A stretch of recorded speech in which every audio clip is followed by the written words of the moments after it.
What's going on, guys? Unknown Player here, and today in this video we've got a bunch more Destiny 2 things to talk about. We've got some brand new gameplay revealing the Sentinel and Nova Bomb in action for the first time. Also, Blink is going to be returning. There's some interesting stuff about Titan skating. There's some new weapons in there, and it's all on a never before seen crucible map set on Nessus. And there's even a really interesting clip of what happens when a Sentinel goes up against an Arc Strider, which is pretty funny. But this, of course, is all coming from IGN, continuing their coverage for the month of July. And I'll be showing a couple of cool and interesting clips that caught my eye and want to share with you guys.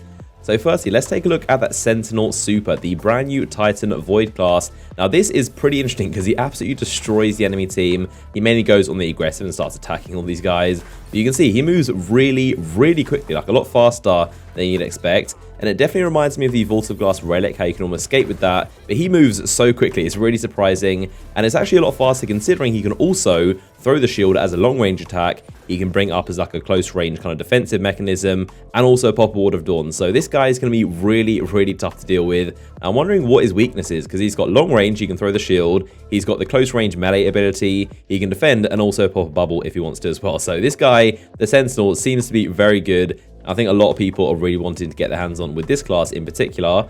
Now, we also got to see some general gameplay of Control on this new map called Endless Veil, of course. So you can see the power ammo does actually spawn instantly when you start the game. So if you're quick, you can go off and get some sniper or even rocket ammo. It's definitely going to be strange seeing people start the game and instantly have like a grenade launcher or a rocket, but they're not going to have much ammo and it probably won't last very long. But most people are probably going to use snipers and shotguns and things like that. Now, something else pretty interesting is that you can see this Titan was definitely Titan skating, or kind of like the Destiny 2 version. He was moving really fast and boosting around. Obviously, it wasn't the exact same as Destiny 1, where you basically spam the jump button, but he was boosting really quickly, and he was able to move a lot faster than we've seen. Now, this might make you think that Titan skating is going to be in Destiny 2, and you can basically fly around the map. But as it turns out, this actually isn't the case. And Kevin Yanes from Bungie actually tweeted out saying that this is from an older build, and Titans in the new build cannot move this quickly. So, as we know, in game development, there's always loads of different builds of Destiny 2 available. And the one that we played in the Destiny Reveal event, and even E3 as well, you couldn't Titan skate. It was just not possible. Where in this build, it does seem a lot more possible. You can move really quickly. However, this is an old build where that's still possible. And the latest one, it shouldn't be as fast as you can see right now in the gameplay. So, pretty interesting. Titan skating is visible here, but in the full game, it won't be as fast as you can see right now in this gameplay. So he is, of course, also using the Sweet Business exotic auto rifle. This is that massive Gatling gun. We've seen this before, but he managed to use his weapon pretty well. He seems to always like pre-fire the weapon. He charges up and starts shooting before he turns the corner. And some people he was able to melt. So this is kind of an example of this exotic being used right. There's also the Sunshot in there as well. So kind of exotic we've seen before, but still them being used properly in action. So now let's take a look at the new Voidwalker and all the abilities, his super, and everything he can do. So firstly, we got to see the brand new scatter grenade of Destiny 2, which looks a bit different, but it does behave in the exact same way. We did also see Axiom Bolts in an initial trailer a while back, so we know those are in the game, so Axiom Bolts and scatter grenades. And it's very safe to assume the final one will be the Vortex grenade for the Voidwalker.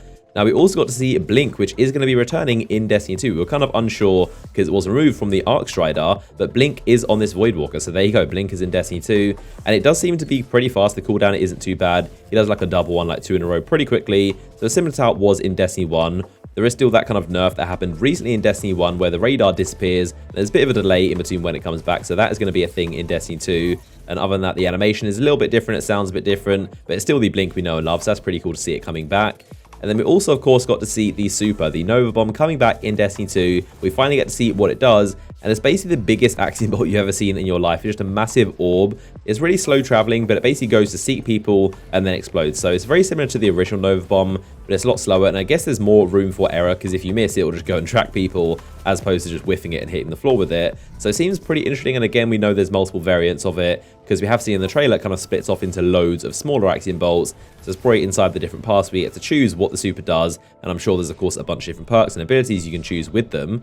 So it's pretty interesting. This is the first non-roaming super in Destiny 2, but you might remember I covered it in a recent video and Bungie said not to expect the Nova Bomb to be a roaming super like the others, and that's exactly what happened. So this is basically the only non-roaming super in the game. So next up, let's take a look at what happens when an Arc Strider goes against a Sentinel. So the Arc Strider in this clip actually won. He basically juked him out with a little dodge to the side and managed to win.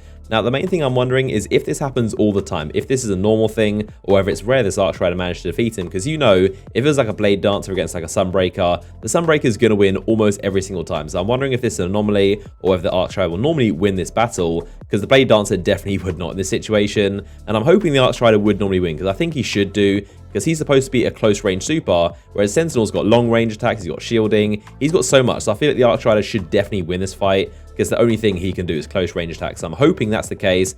And also another detail is that as the Archrider runs around, he's got a bit of a clue giving away his footsteps on the floor. So you can see these blue little trails going. So if you see those, you know there's going to be an Archrider running around somewhere, which is a cool little detail.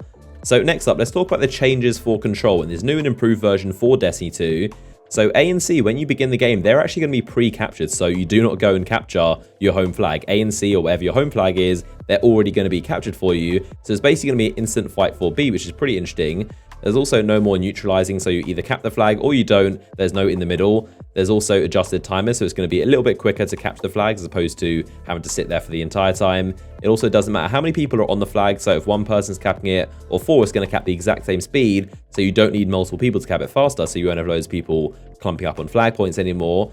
Now, the point system has also been revamped quite a little bit, and it's a lot closer to zone control. So essentially, you get as many points as flags you have. So similar to Destiny 1, where the more flags you had, the more points you got. But now it's singular points. So if you hold 2 flags and the enemy have 1, every kill your teammates get, your team are going to get 2 points and the enemy are going to get 1. So the big difference is that assists and supers and heavy don't have any effect at all like they used to. Whereas we all know in Destiny 1, a super or heavy can basically flip an entire game, and if one guy gets a multi-kill, you can just get so many points so quickly, whereas now you're only going to get single points based on those kills on how many flags you got. So it's pretty interesting, and I'm definitely a massive fan of this change, because I always thought it's pretty ridiculous how quickly you can get so many points just because you got heavy or a super, and there's way too much luck involved. So now it's going to be a lot more competitive, and you only get points based on how many kills you get, and of course how many flags you're holding as well.